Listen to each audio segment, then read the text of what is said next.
Harapan saya di hatinya bang, tadinya itu bang, kumpul di sini bang. Itu hati bersih saya bang. Kamar abang sendiri udah tahu. Kamar udah kita siapin semua. Nanti Ya. ini tempatnya si A, si B, si C. Dari sini kita berapologet. Kita di sini hidup senasib sepenanggungan.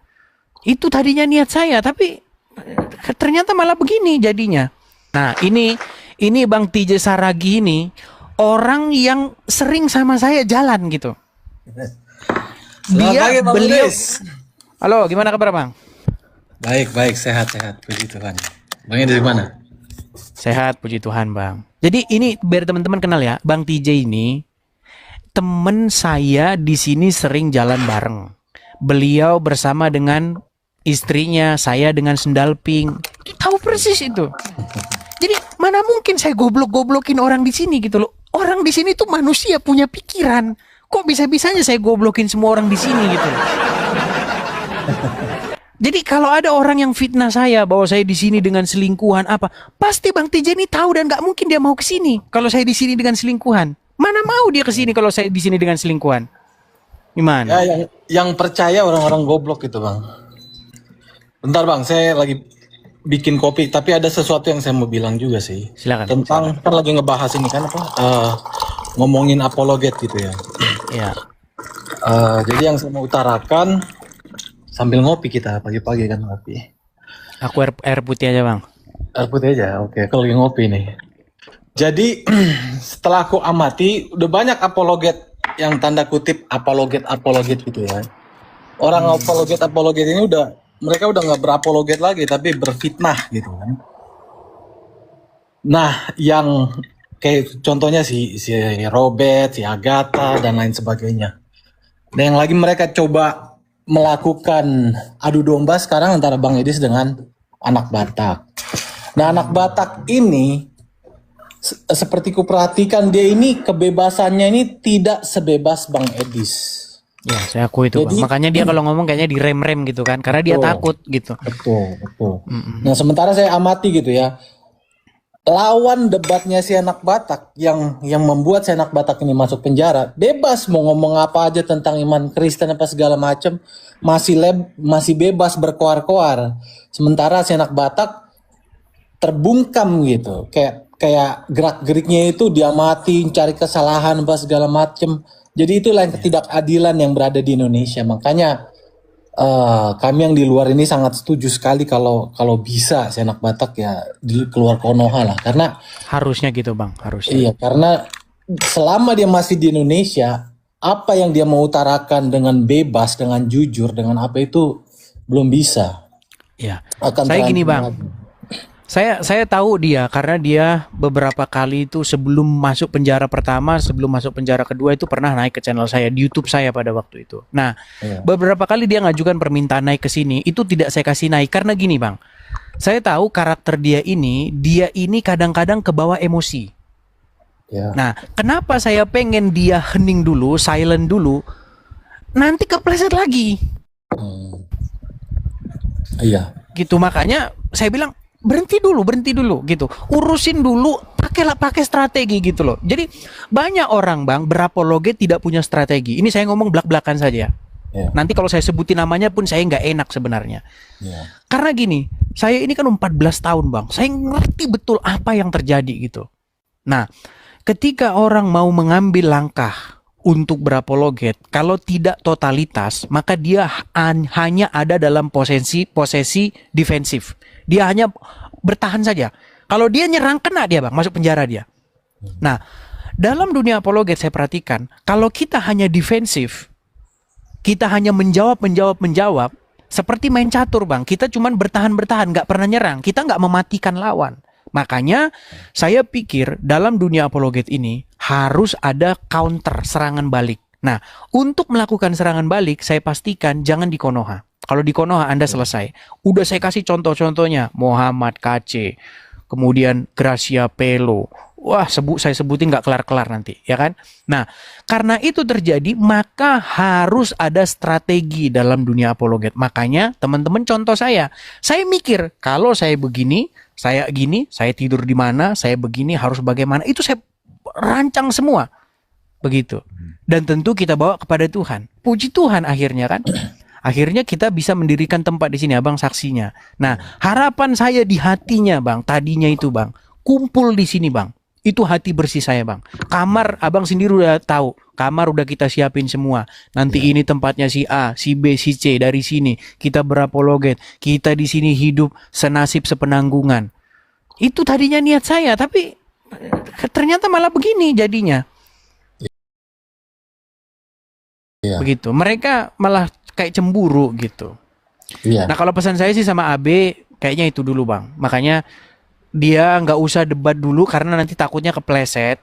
Nanti bisa, karena mereka ini mantau terus, Bang, dicari-cari nanti selipnya di mana. Betul. Itu dia yang kuperhatikan juga. Makanya dia kan sekarang berdebatnya internal gitu ya tentang bahasan agama Kristen. Nah, itu pun saya udah lihat kayak banyak sekali orang-orang Kristen yang ingin mengadu dombakan dia dengan Bang Edis itu. Jadi kayak dipelintir perkataan Bang Edis terus dilaporkan ke dia. Oh, si Edis bilang begini. Terus makanya nasihat saya juga sama anak Batak, jangan tergiur dengan narasi-narasi mereka untuk mengadu domba kalian berdua. Karena yang saya lihat yang dua orang yang sangat cerdas berapologet lintas agama gitu antara Kristen dan Islam ya kalian berdua. Tapi memang Bang Edis memiliki kebebasan untuk bernarasi yang Bang Edis narasikan atau lakukan, sementara si anak Batak tidak bisa bebas untuk menjawab apa yang ingin dia jawab. Gitu. Ya, jadi makanya itulah yang tadi saya bilang, Bang. Perlunya strategi begitu. Iya. Ya semoga ya. Inilah kan nggak harus juga di sini sebenarnya, Bang. Bisa juga bisa ke kita nggak usah sebutin negaranya ya nanti karena mungkin ada orang yang nakal juga gitu. Paling tidak keluar Konoha. Ya, pokoknya tidak di Konoha. Masih di Konoha nggak bisa. Iya. Ya. Waktu banyak juga, Bang, yang inbox sama saya. Saya mau berapologet, Bang. Saya boleh nggak ke sana? Saya mau berapologet. Nah, saya bilang gini. Saya nggak mau menyurutkan ini dia ya. Saya bilang nggak semudah itu. Karena apa? Anda nggak punya rekam jejak, nggak punya background, ya followers nggak punya. Ada, Bang, yang inbox saya followersnya baru 5. Bang, saya mau ke sana berapologet. Ya gimana? Saya langsung baca. Oh, kamu bukan mau berapologet, kamu mau ke sini mau kerja. Saya bilang enggak, di sini nggak kerja. Iya. Gitu. Kalau di sini mau kerja, wah, saya nganter DoorDash apa segala macam, banyak duit nanti saya. Tapi saya kan nggak mikirin ke situ karena memang tujuannya bukan mau kerja, tapi mau counter mereka ini loh, orang-orang yang memfitnah kita, yang melecehkan firman Tuhan. Iya. Gitu loh. Iya, makanya aku bilang kan banyak tuh orang-orang menuduh Bang Edis katanya, oh pengemis itu segala macam. Kan selalu aku bilang, ya ini kenapa Bang Edis bisa ada di Amerika? Karena salah kalian semua ini juga, salah orang-orang sistem di Indonesia. Kalau nggak ada sistem geruduk-menggeruduk di Indonesia, orang berbebas pendapat, Bang Edis itu nggak mungkin datang ke Amerika. Karena sudah ada kenyamanan tinggal di Indonesia. Iya, keluarga, jelas. Semua apa segala macam. Ya, terus kalau ada ancaman mau dari pihak Katolik, mau dari pihak Muslim atau pihak manapun, karena ancaman menggeruduk gara-gara orang bebas berpendapat aja, siapa sih yang mau dipenjara? Orang di sini aja penjara di Amerika ini aja tidak seburuk kondisinya dengan di dalam penjara di Indonesia. Maksudnya di sini hak asasi pertahanan itu sangat tetap dijaga begitu. Mereka aja nggak mau masuk penjara. Maksudnya udah senyaman, lebih nyaman dari penjara Indonesia aja, nggak ada yang mau masuk penjara. Jadi memang siapa yang mau masuk penjara? Siapa yang mau kebebasan manusia itu dibatas gitu? Ya nggak ada lah.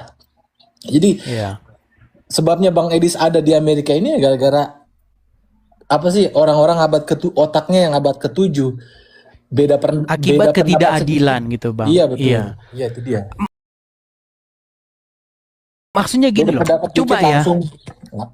Coba teman-teman nih, para penonton nih, 4.700 orang nih, liatin Donditan bikin podcast sama Abdul Somad, liatin Donditan bikin podcast sama Irene Handono, liatin Zakir Naik berorasi ya tentang Alkitab.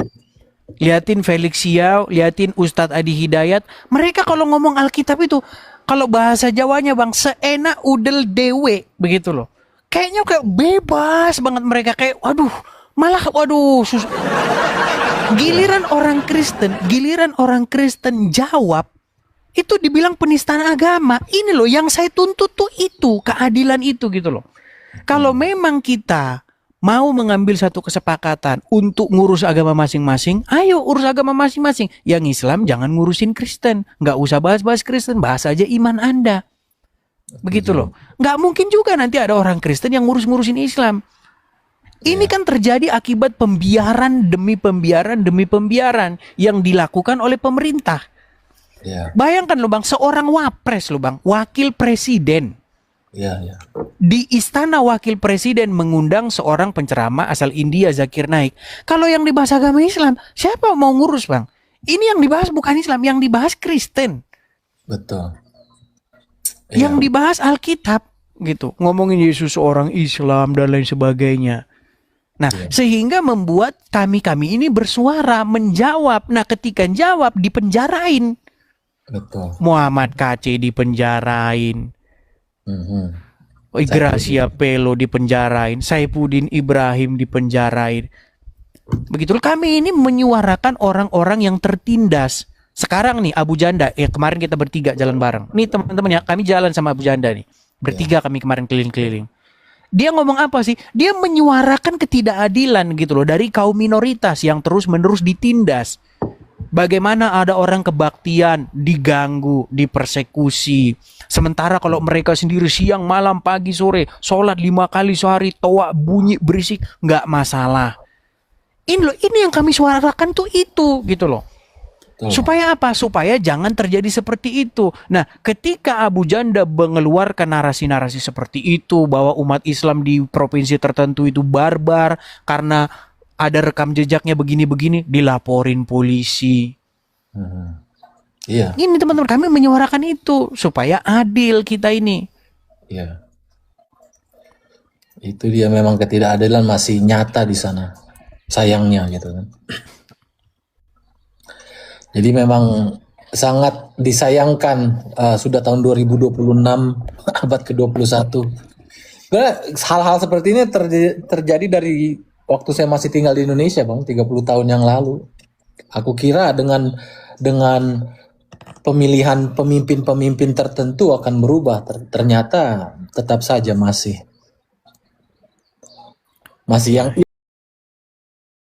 yang lucu, yang anehnya, yang apa ya, bikin aku kayak ini orang emang hatinya jahat atau apa begitu ya.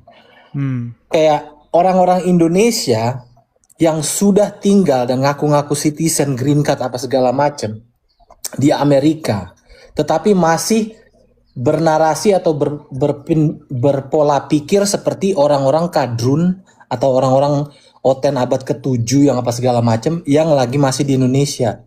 Tidak terus ingin mempersekusi Bang Edis yang sudah di Amerika. Semestinya mereka mengerti bahwa di negara Amerika ini kebebasan berpendapat itu sangatlah bebas gitu. Kayak beda dengan kebebasan berpendapat di Indonesia yang sebelah pihak. Soalnya orang-orang seperti Bang Edis, apologet lintas agama yang menggunakan bahasa Inggris sudah banyak di sini, dan mereka pun mengadu apa ya, ilmu perdebatan gitu menggunakan bahasa Inggris sudah banyak. Tetapi memang penonton mereka tidak sebanyak Bang Edis lah begitu kan, karena yang tertarik dengan perdebatan agama di Amerika ini ya memang tidak sebanyak di Indonesia. Kan? Nah, seharusnya orang-orang Indonesia yang sudah lama tinggal di Amerika ini tidak melakukan hal-hal seperti itu, persekusi karena hanya mereka tidak suka narasinya Bang Edis begitu. Karena Bang Edis sudah bilang sendiri kalau ada perkataan saya yang memfitnah, yang jelas-jelas tidak dituliskan di kitab mereka, coba kasih unjuk. Tetapi satu pun nggak bisa ngasih unjuk. Nah, seharusnya mereka sadar dong, ini orang bukan memfitnah, tapi dia berdebat dan bernarasi dengan fakta dan data-data. Tapi malah orang-orang mereka mungkin karena kecemburuan apa segala macam menggunakan Ya gitu, sok-sok menggunakan hukum sini untuk mencoba mendeportasi Bang Edi supaya bisa ditangkap di Indonesia apa segala macem lah. Itu yang saya bilang, yang saya sayangkan. Kalau kelakuan atau watak pikiran kalian masih seperti itu yang di Amerika, ya udah balik aja sana ke Indonesia. Karena di Amerika ini, kalau misalnya kalian sakit hati dengan marah dengan cara Bang Edis berdebat dan kalian mengerti bahasa Inggris, kenapa kalian nggak marah sama orang-orang bule atau orang-orang ya, Amerika sini yang berdebat yang lebih menista agama kalian di sini? Kenapa kalian nggak samperin orang-orang sono? Nggak berani, karena kalau mereka melakukan itu, mereka udah melakukan apa sih, kesalahan hukum. Iya. Tapi karena mentang-mentang Bang Edis baru datang ke sini, baru merantau ke sini, terus mereka sok-sok kayak, oh gue udah citizen ya, oh gue udah green card apa segala macam, ngancem-ngancem begitu. Itu yang nggak saya suka itu, bro. Iya. Seolah-olah citizen atau apa itu kayak sesuatu banget gitu. Padahal Bang TJ aja biasa-biasa aja gitu loh, nggak heboh kayak mereka gitu. Saya heran gitu, kenapa sih mereka ini? Heran gitu. Kayak seolah-olah lu punya citizen tuh kayak sesuatu banget gitu loh. Nggak, biasa-biasa aja itu gitu loh. Iya betul. Seperti itu. Betul Bang. Oke lah Bang ya, gitu aja Bang. Ya. Aku juga mau oke, siap-siap mau kerja bentar lagi. Oke. Kemarin saya dari Alcatraz loh. Oh ya? Iya. Waduh. Mantap itu. Iya. Itu jadi Seru lah, seru. situs buat turis itu. Iya. Oke Bang, saya turunkan ya Bang ya. Oke. Lanjut terus Bang. Tuhan Yesus berkati. Gali tadi informasinya, posisinya si Agatha itu menurut mereka masih di wilayah NKRI ya. Daerahnya saya nggak perlu sebutkan, tapi intinya yang awalnya kan yang saya pahami Agatha di luar gitu, tapi menurut mereka ada di dalam. Nah, soal proses nanti dia harus ditersangkakan karena tidak memenuhi panggilan atau nanti endingnya DPO, menurut saya itu semakin rawan buat si Agatha, karena kalau udah masuk status DPO siapapun bisa menangkap dia, menggiring dia ke Polda. Ini kalau memang dipatenin atau diseriusi oleh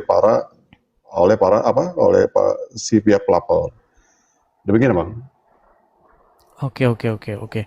Tapi apakah valid? Cuma kalau saya sih ya, ini karena saya nggak terlalu merhatikan sih Agatha ini orangnya seperti apa. Baru beberapa minggu terakhir ini aja saya mau tahu ini siapa sih orang ini begitu. Karena banyak orang yang lapor, dia ngomongin saya di belakang lain-lain sebagainya begitu. Nah, makanya setelah saya pelajari sekitar 2 minggu, kayaknya ini orang kalau ngomong itu biasa, bohong itu biasa gitu. Kadang-kadang dia ngomong saya di Vietnam, saya di sini, saya di situ, saya di Maldives, saya di mana gitu. Kayaknya nggak bisa dipegang gitu omongannya. Seperti itu. Sorry saya tambahkan. Informasi tadi yang saya dapat bahwa Agatha tuh banyak kesalahan-kesalahan fatal yang dengan kesaksian yang disampaikan, ya salah satunya itu dia tidak mengakui bahwa dia tuh bukan orang Batak. Dia orang Sunda. Nah, saya nggak tahu kebenaran itu benar ada atau tidak.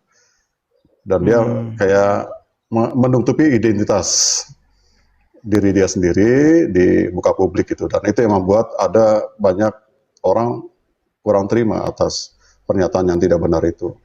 Dan tadi saya lihat statusnya di media sosial, di KTP ya Batak gitu. Nah, saya nggak tahu apakah itu benar pernyataan dia dikeluarkan seperti itu. Kalaupun itu benar ya, menurut saya dia sebagai apologet Kristen yang coba menabur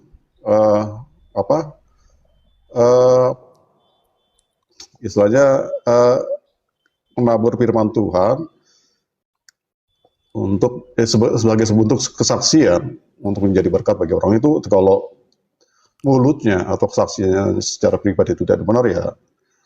Jadi sia-sia. Saya setuju dalam hal itu. Ya, saya setuju dalam hal itu. Artinya kita bolehlah kita bercanda atau apapun, tetapi dalam hal ini kita nggak bisa bohong dalam hal yang kecil-kecil gitu. Karena kita ini lagi ngomongin kesaksian firman Tuhan gitu. Nah, satu juga Bang yang saya pernah konfirmasi ke dia, masalah dia berkesaksian. Dia programnya itu program kegiatan memberitakan firman Tuhan kepada orang Islam gitu. Nah, kebetulan lawannya orang Islam ini dia nanya, "Kakak pernah jadi orang Islam?" "Iya, saya 17 tahun jadi orang Islam."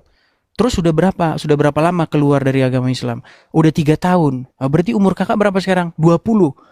Ini dari sini aja, berangkat dari sini, ini kayaknya memang mulutnya licin gitu. Dia bohong itu kayak gampang sekali gitu. Sebentar dia ngomong ini, dia ngomongin, terlalu mudah bohong gitu orangnya. Makanya, oh udah stop dah gitu. Saya udah cukup tahu gitu. Seperti itu. Beda dalam hal kalau kita bercanda apa segala macam ya. Ini karena memang ini bingkainya itu bingkai memberi kesaksian yang ada hubungannya dengan pemberitaan berapologet ini. Gitu. Yang saya bingung Bang, kenapa sih apologet itu kok saling sikut menyikut ya? Saya bingung itu. Ya. Nah, ini memang ini pertanyaan bagus nih, Bang. Ya, ini bagus ini. Saya mau jawab ini. Jadi begini, Bang. Jadi prosesnya ini panjang sebenarnya. Ini dalam pengamatan saya, Bang ya, pengamatan saya.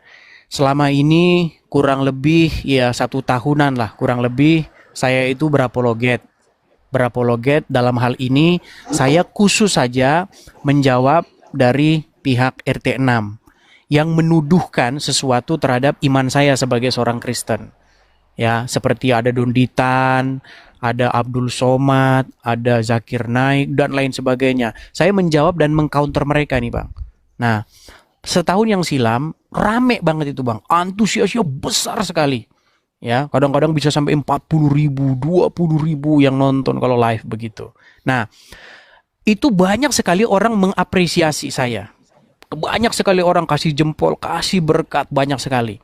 Nah, sehingga uang itu saya gunakan untuk membeli ini. Begitu. Ya, sebagian daripada berkat itu. Nah, ketika saya melakukan peresmian, Bang, peresmian rumah itu banyak orang-orang cemburu. Dan saya yakin betul orang-orang seperti Rudy, Bom Bom, Agatha, Robert itu termasuk orang-orang yang cemburu gitu. Nah, sehingga ketika saya ngomong begitu, itu dipelintir sama mereka. RK apa segala macam. Karena mereka punya rasa cemburu itu. Gitu, Bang, sebenarnya. Jadi saya nggak pernah secara pribadi tuh ngomongin mereka tuh sama sekali, saya nggak pernah. Nggak pernah ngomongin RK, nggak pernah sama sekali ngomongin mereka. Mereka yang ngomong-ngomongin saya dan itu saya diam, nggak pernah saya tanggapi gitu. Sampai 6 bulan lamanya. Begitu. Sampai mereka membuat fitnah-fitnah, saya digerebek di sawah lah, begini dan sebagainya. Itu fitnah-fitnah itu saya biarkan. Akhirnya sekarang kayaknya perlu dijawab nih. Karena kalau nggak dijawab, orang-orang itu percaya dengan itu. Seperti itu. Kalau menurut saya Bang, cukup disampaikan aja, tidak perlu ada interaksi, komunikasi dengan langsung dengan mereka. Bagi saya, Ya, kita jadi ikut bodoh gitu. betul memang. Tinggal kalau Memang tuduhan sih. itu muncul di media sosial, abang sampaikan aja bahwa itu semua tidak benar. Karena justru kalau abang nanggapi, justru itu yang mereka mau. Gitu. Iya. Iya. Saya merasakan itu kok, Bang. Karena saya berpikir juga ini kalau saya tanggapi, saya menurunkan ibarat kata saya menurunkan pamor, saya menurunkan kualitas saya menanggapi mereka, tapi tidak ditanggapi, orang-orang tuh kirim terus sama saya, "Bang, apa benar abang digerebek di sawah? Apa benar?" Saya kayaknya ini sampah gitu loh. Tapi kalau saya biarin, jadinya orang percaya gitu. Apalagi netizen Indonesia ini, Bang. Ya, abang tahu sendiri lah ya. Kalau orang nggak dijawab, seolah-olah itu yang benar gitu. Itu saya pelajari sifat-sifat netizen Indonesia. Tapi puji Tuhan lah. Ya, orang-orang semakin terdidik lah. Semakin terdidik, semakin percaya. Dan orang-orang yang percaya itu saya lihat ya tinggal segelintir orang lah. Nggak lebih dari 200 orang lah. Orang-orang barisan sakit hati gitu. Ya, saran saya gini Bang, buat Bang Edis. Kalau saya lihat sih lebih Abang Edis yang lebih berkualitas ya. Dan fokus saja pada apa yang sudah dijalankan. Dan bijaksana dan berhikmat juga ketika menghadapi masalah tersebut, nggak perlu langsung bereaksi, sampaikan aja. Karena satu hal yang saya lihat abangnya di situ jujur dan komitmen itu, ya ketika mendirikan rumah apologet itu faktanya ada, Ya, fisiknya ada. ya, Nah itu orang akhirnya trust gitu Bang. Jadi udah fokus, nggak usah debatable soal tafsiran isi Alkitab, itu malah jadi bahan ketahuan pihak luar. Makanya ya. kok saya lihat sih dewasa tapi lama-kelamaan kok malah jadi lucu gitu. Iya, itulah Bang, ke Itu bawah aja, juga Bang. kan pada akhirnya. Itu aja Bang. Oke lah. Oke, makasih Bang ya, Bang Ari Izin, Tonang. izin tambahan Bang, ini Oke, silakan ada Bang. juga kemungkinan pihak-pihak lain yang mau dilaporkan ya, khususnya para apologet yang sudah dianggap kelewatan oleh para warga Kristen. Nah, saya nggak sebutkan namanya, tetap saya diminta untuk mendampingi mereka. Sebenarnya membuat laporan di Polda itu Bang nggak gampang, sangat rumit, sangat susah. Ya. Kalau bisa nggak ada LP, itu upaya mereka. Saya sudah baca sebenarnya sejak dulu. Tapi kalau abang juga ada rencana mau bikin LP pun harus dipersiapkan matang dan kita harus jauh lebih smart dari pihak Sudah, polisian sudah. sehingga. Oke. Kemarin itu perkara mengenai pembocoran atau pempublisan data-data dari Bank BRI. Jadi dalam hari ini BUMN ya, perusahaan besar BRI itu. Nah, ini makanya masih dalam penelusuran. Apakah ini orang BRI yang mengeluarkan ataukah situs BRI itu atau webnya ataupun data-data itu dibobol oleh orang. Tapi saya tidak yakin bahwa seorang Rudi Iskariot atau Rudi Yohanes Hutagalung mampu melakukan itu. Saya yakin ini pasti ada orang dalam. Nah, kenapa itu bisa data itu saya bilang orisinil? Karena dia ada hologramnya, ada watermarknya. Begitu. Jadi kelihatan benar di situ logonya BRI, terus jumlah saldonya segala macam. Nah, dari situ dia publish alamat rumah dan lain sebagainya. Sebenarnya apa yang dilakukan oleh si Robert William Raja itu udah basi karena itu sudah dilakukan Rudi duluan. Jadi Rudi ditiru lah oleh si Robert ini. Dan saya yakin orang-orang seperti ini karena masalah sakit hati semua gitu loh. Seperti itu. Nah, itu sudah saya bilangkan dengan pengacara. Abang pun pasti kenal orangnya, pengacaranya. Nanti suratnya sudah sampai, sudah ini tinggal penyusunan dan nanti ada 2 ya. Jadi kami mensomasi pihak Bank BRI dulu ya. Bagaimana ini kok bisa terjadi dan lain sebagainya. Jadi nanti ke depannya pokoknya ini ada 3, jadi 3 pihak. Jadi antara saya, Rudi dan BRI begitu. Seperti itu. Sama seperti kasusnya Denny Siregar. Permintaan penjelasan Bang? Nanti pengacara lah yang tahu persis itu. Kalau dia ngomong sama saya somasi gitu. Somasi tentang kenapa ini kok bisa data dan sebagainya. Nantilah. Karena belum ada seminggu ini. Baru sampai ini jadi ya, surat kalau kuasanya. untuk urusan itu sebenarnya harus ada strateginya. Saran saya sih permintaan penjelasan dulu. Kalau somasi itu udah langsung menancapkan sebuah tuduhan yang kuat. Maksud saya kalau semacam permintaan penjelasan pihak bank pasti menjawab. Tapi kalau udah dilakukannya somasi, pihak bank akan mencari-cari celah untuk bagaimana menutupi kesalahannya. Demikian Bang. Oh, nggak apa-apa. Justru kalau dia semakin menutupi kesalahannya, semakin orang tahu nanti kan. Bila perlu nanti pimpinan BRI-nya itu saya pajang mukanya di sini. Kalau saya bisa saja melakukan itu karena itu tanggung jawab dia gitu. Oke. Oke, hanya Bang. itu. Thank you Bang.